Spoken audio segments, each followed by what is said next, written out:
시청자 여러분, 한 주간도 안녕하셨습니까? 마동환의 법률상식 진행자 마동환 변호사입니다. 오늘도 지난주에 이어서 변호사와 의뢰인의 관계라는 주제로 오늘까지 여러분한테 그 말씀을 좀 드리려고 합니다. 사실 지난 방송 때 제가 어떤 예화를 하나 드리고 싶었었는데 시간이 부족해서 지금 드리지 못했던 그 예화를 지금 여러분한테 한번 설명해 드리면서 그 자체에 어떤 그 유익이 있으시기를 바랍니다. 지난주에 저희가 우리 한국인들이, 여기 우리 교민들이, 이권 문화에 익숙치 않은 우리 교민들이 흔히 저지르는 어떤 이 법적인 실수, 그거를 좀 더 아마 이런 경우가 있었습니다. 한 수년 전 얘기지만은 한인 클라이언트가 그 당시 제 기억으로는 아마 한 3 million 정도의 그 카워시 프로퍼티와 비즈니스를 사셨습니다. 그 당시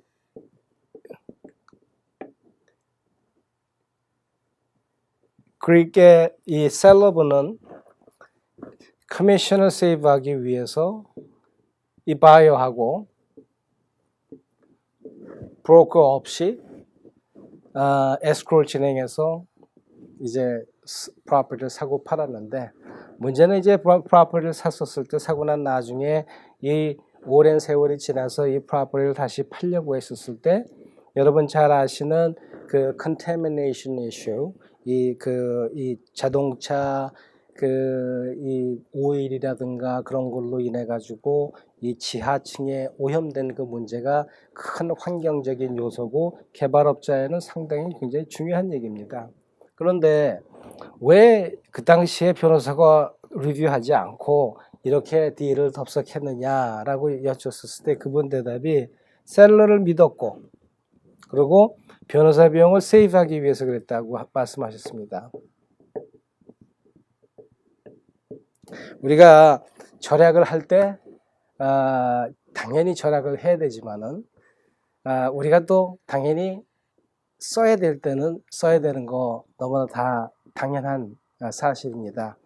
이분이 나중에 이제 그 프로퍼티를 다시 팔려고 하시고 또 다른 프로퍼티도 있으셔서 매매를 하실 때에는 늘 브로커를 통해서 거래를 했고, 또 브로커한테는 뭐 여러분 아시다시피 4에서 6% 정도의 커미션을 페이해야 되게 되면은 300만에 4% 하면은 적지 않은 돈입니다. 그런데 이거는 당연히 생각을 합니다. 왜? 그 구조에 우리가 익숙해져 있어서 집을 파는데 그 브로커가 필요하다, 비즈니스를 파는데 브로커가 필요하다, 부동산을 파는데 브로커가 필요하다는 거는 여러분 다 아시고 계시는 사실입니다. 물론 이 경우처럼 셀러가 바이어를 직접 만나서 직접 거래하는 경우도 더러 있기는 하겠지만은요. 제가 포인트하고 싶은 것은 이 경비에 대한 것은 당연시 생각하니까 아깝지가 않습니다. 그런데 이러한 트랜잭션이 있었을 때 변호사는 여러분 아시다시피 시간당 차지를 합니다. 가령 계약서와 문제가 있어서 변호사가 10시간 차지를 한다 하더라도 여러분이 변호사 비용 놓고 곱하신다 하더라도 이 비용보다는 적은 액수임에도 불구하고 이거는 아까워하시는 게 우리 교민들의 일반적인 생각입니다. 내가 이 사람을 믿고 내가 지금 다 아무 문제 없이 그렇다는데 그걸 굳이 내가 변호사까지 하여해서 돈 주고 확인하고 어차피 다 맞는 일일 텐데 라고 생각하시고 안 하시는 분들 아마 여러분 주위에도 분명히 있으실 겁니다. 그리고 이 방송을 지금 듣고 계시는 여러분 중에서도 이런 경험이 있으셨는지 모르겠습니다. 물론 내가 믿었던 대로 다 아무 일 없이 다 잘 끝났다 할 것 같으면은 물론 그분 생각대로 이거는 쓸데없는 비용을 페이한 게 되겠죠. 하지만은 우리가 생각하는 이 패러다임, 그 각도가 얼마나 중요한지 그거를 저는 여러분한테 말씀드리고 싶은 겁니다. 그래서 여러분들 특히 내 귀한 재산, 우리가 가지고 있는 집이라든가 부동산이라든가 그런 재산에 대한 매매가 있었을 때에 그게 아무리 당연시처럼 보이더라도 그거를 변호사를 통해서 확인하는 그 절차가 미국인들, 지난주 우리가 유대인 의뢰인 얘기를 했지만은 그들한테는 너무나 당연한 얘기입니다. 그래서 에스크로만 오픈하면은 모든 서류 내 변호사한테 보내. 그래서 변호사가 검토하고 바이든 셀러한테 이제 의견을 제시하고 바꿔야 될 거는 바꾸고 이제 그 차후에 어떤 문제가 없기 위해서 그런 절차를 통하는 것은 여러분도 잘 알고 계실 겁니다. 그래서 제가 변호사로서 여러분한테 드리는 이 말씀이 우습게 들릴지 몰라더라도 여러분 변호사의 그 서비스를 필요로 해서 페이하시는 그 비용에 대해 있어서 전혀 아까워하지 마시라는 말씀을 제가 꼭 드리고 싶습니다. 대신 그 변호사한테 페이하는 비용이 얼마가 됐든 간에 그 액수의 몇 배, 몇십 배에 대한 나의 보험 차원의 안심이라든가 아니면 금전적인 손실을 막을 수 있다라는 것을 삶 속의 상식으로 받아들인다고 그럴 것 같으면은 아까 제가 말씀드렸던 그러한 슬픈 예화는 아마 없지 않을까 하는 그런 말씀을 여러분한테 꼭 드리고 싶어서 제가 사실 이 예화를 여러분하고 이제 나누는 것입니다. 저희가 이제 그러면은 오늘 이 방송에서 구체적으로 어떻게 그럼 내가 변호사 선임을 할 때에 어떤 기준과 어떤 마인드셋으로 해야 되겠느냐 하는 그런 이야기를 좀 구체적으로 말씀을 드리겠습니다. 우리 한국 사람들은 예의를 중시합니다. 그리고 그 예의도 기준이 사실 모호합니다. 가령 사람을 우리가 처음 만났었을 때 다짜고짜 당신 뭐 하시는 분이고 작년에 수입은 얼마 되고 뭐 어떻습니까 하고 이러한 것들이 굉장히 퍼스널한 퀘스천이고 그 사람한테 어떠한 위압감 내지 offensive하게 느껴질 수 있다는 걸 여러분 다 아시는 얘기지만은 만남의 주제가 그렇다고 그러면 당연히 물어봐야 되는 겁니다. 가령 변호사를 선임할 때 첫째 경험. 내가 변호사의 경험이라는 건 물론 변호사로서 얼마나 오랫동안 활동했느냐 하는 것도 중요하지만은 지금 내가 가지고 있는 법적인 문제, 가령 내가 이 법적인 문제 이 타입에 대해서 얼마나 많은 경험을 가지고 있느냐 하는 거를 얼마든지 의뢰인 입장에서 변호사한테 물어볼 수 있는 사항입니다. 우리 한국 사람 예의 기준에 생각해서 어떤 분들은 아유 그렇게 초면에 어떻게 저희가 그런 얘기를 갖다 넙죽 여쭤볼 수가 있겠습니까 하는 말씀을 하시는 분도 들어 있기는 하지만은 제가 드리는 말씀은 저한테 내가 법적인 문제로 변호사를 의뢰한다 그러면 사실 이거는 굉장히 중요한 그러한 일입니다.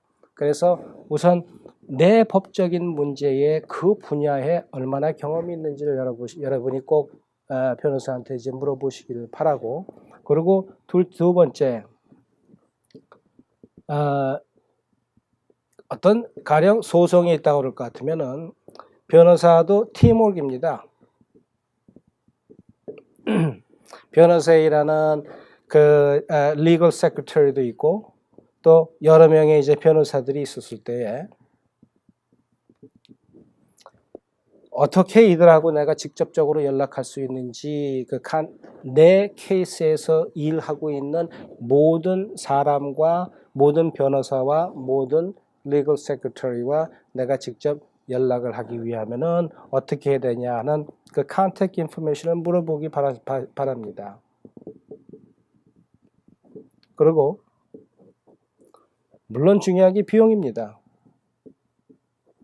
그래서 변호사 어터니 레이트도 변호사의 경력에 따라서 1 어터니, 2 어터니, 리걸 세크리터리 있다 했었을 때 경력 10년, 20년 이상의 변호사가 A 레이트를 차지한다 그러면은 이제 10년 이하의 내 케이스에서 담당하는 변호사는 그거보다는 낮은 레이트를 차지할 거고 paralegal 레이트는 물론이 더 쌀 거고 그렇습니다. 그래서 어떤 lawfirm은 일하는 사람들에 따라서 그 틀린 레이트를 적용하는 데도 있고 그리고 어떤 변호사 사무실에서는 이러한 구분 없이 우리 사무실에서 하는 비용은 일체적으로 시간당 얼마다 하는 이제 그런 사무실도 물론 있습니다. 그래서 그러한 비용에 대한 세부적인 사항들을 여러분들이 이제 꼭 물어보셔야지 된다는 거와 그리고 또 이제 중요한 거는 위급 상황 시 급히 내가 변호사와 연락을 해야 될 때 어떻게 해야 되느냐 그리고 클라이언트가 의뢰인이 변호사하고 연락하고 싶어서 메시지를 남기거나 이메일이나 텍스트를 했었을 때 거기에 리스폰스 policy는 어떻게 되느냐. 가령 이제 저 사무실 같은 경우에는 클라이언트에 위급하지 않지만 일반적인 질문이 있거나 한 이메일이나 전화 메시지 같은 경우에는 24시간 이내에 리턴 콜을 드립니다. 또 위급한 상황에는 위급한 내용을 알려주십시오 하는 그러한 저희 자체는 이제 팔러스들이 있습니다. 그래서 변호사 선임을 할 때 있어서 제일 중요한 거는 내가 얼마나 필요할 때 또 그런 상황에서 변호사와 연락이 가능한지 또 그 비용과 또 그 경험과 또 어떠한 이제 그 변호사들이 내 케이스를 담당하게 될지 하는 이제 그러한 것을 여러분들이 이건 이제 여쭤봐야 될 그런 사항입니다. 그리고 변호사 선임을 할 때 의뢰인은 의뢰인 자신에게 물어봐야 될 그러한 사항이 또 있습니다.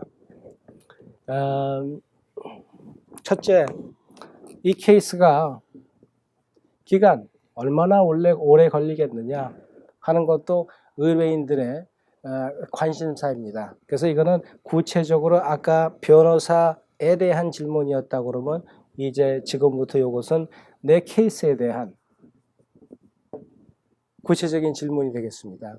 내가 이러이러한 문제로 지금 왔는데 이 문제가 해결되기 위해서는 대략 얼마 정도의 기간이 걸릴까요? 물론 어느 누구도 단정적으로 어떻게 된다 하는 말씀을 드릴 수 있지는 않습니다. 하지만은 이 케이스가 어떤 케이스냐에 따라 가지고 이제 그 기간 걸리는 기간도 여러 가지 상황 그 시나리오들이 당연히 이제 있을 겁니다.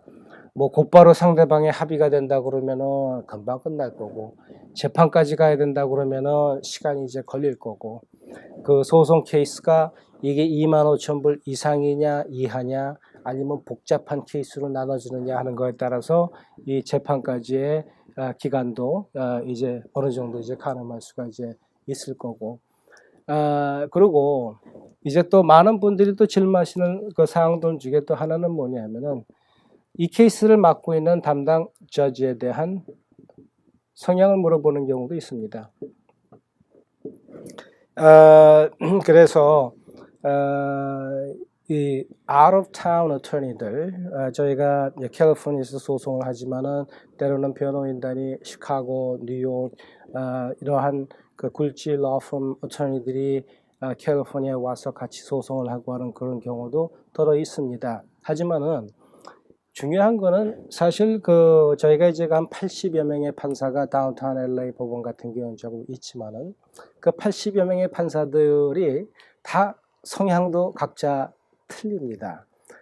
흔히들 우리는 좀 보수 성향의 판사 아니면 진보 성향의 판사 이렇게 저희가 이제 구분을 할 때도 있겠지만은 그래서 지금 내 케이스를 담당하고 있는 그 판사에 대해서 아는지 또 그리고 판사의 그 뭐 어떤 성향 이거는 뭐 아마 가십 차원에서 여러분이 생각하고 들으셔도 괜찮다고 하겠지만은 유익한 가십이 있고 유익치 않은 가십이 있었을 때에 저는 이러한 것은 상당히 유익한 가십이고 또 이러한 것은 그 여러분들이 한번 케이스를 갖다 변호사한테 이제 맡길 때에 의뢰할 때에 한번 여쭤볼 수 있는 그런 사항들이 아닌가 하는 생각도 아울러서 같이 해봅니다. 그리고 이제 그 비용 얘기를 제가 좀 하겠습니다. 이 변호사 비용,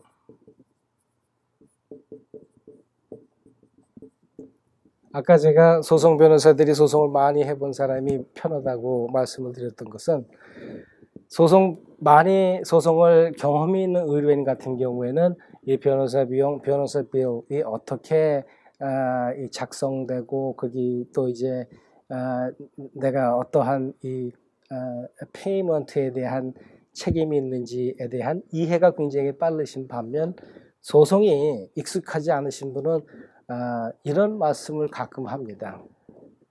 몇 번 법원에 나가시나요? 그리고 가령 우리가 소송을 하면은 제가 이제 이 시리즈 말고 다음번에 대해서는 이제 그 소송이라는 거에 대한 전반적인 그 강의를 제가 좀 긴 시리즈를 갖고 여러분한테 말씀을 드리겠지만은 우선 말씀드리면 처음 소송을 하고 그리고 CMC라는 게 있고 그리고 FS이 있고 그리고 트라이얼이 있고 어떤 간단한 케이스는 변호사가 이제 가야 되는 어피어런스를 해야 되는 경우가 한 서너 분이 없을 경우도 있습니다. 하지만은 실제로 모든 일들은 이 과정에 준비하는 서류 월기입니다. 그게 law and motion이 됐든 뭐가 됐든 간에 그런데 이러한 일들에 대한 그 가치를 의뢰인이 인정하지 못하면은 그러면은 좀 전에 제가 말씀드린 것처럼 한 번, 두 번 그 법원에 갔다 오시고 이렇게 많은 돈을 차지를 합니까? 하는 말씀을 하시는 클라이언트들이 이제 소수민족계 특히 에이시안 커뮤니티에서는 더 이제 주로 자주 있습니다. 그래서 여러분들이 꼭 이해해야 되셔야 할 거는 이런 변호사 비용들이 어떻게 또 변호사가 어떤 일을 하는지 그 빌드를 받으시면은 꼭 꼼꼼히 살펴보시기 바라는 게 제 간절한 당부이고요.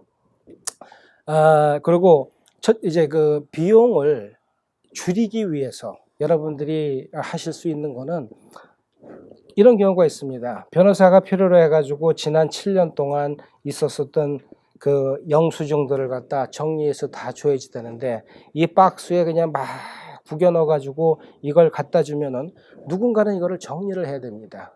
이 정리하는 거는 변호사의 어떠한 경험이나 실력을 필요로 하는 게 아닙니다. 내가 할 수 있는 일입니다. 의뢰인 본인이 변호사가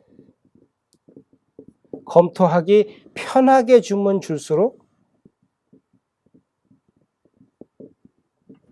이 변호사가 소비해야 되는 시간이 줄어드는 겁니다. 그런데 이렇게 해놓고 여기에서 들어가는 물론 변호사가 아니라 이제 그 사무실의 세크터리가 하는 얘기지만은 그 시간은 생각지 않으신다 그러면은 의뢰인의 입장에서는 상당히 무례하신 것입니다. 단 내가 시간이 없어서 당신들이 걸리는 시간 다 차지하고 나한테 비를 보내십시오 하는 그런 상황이랄 것 같으면은 물론 이야기가 틀리겠지만은 말이에요. 하지만 변호사 비용을 코스트를 갖다 줄이기 위해서는 내가 할 수 있는 협조, 그 서포트는 다 해야 된다 하는 그런 개념을 여러분이 갖고 계시기 바랍니다. 자, 지금까지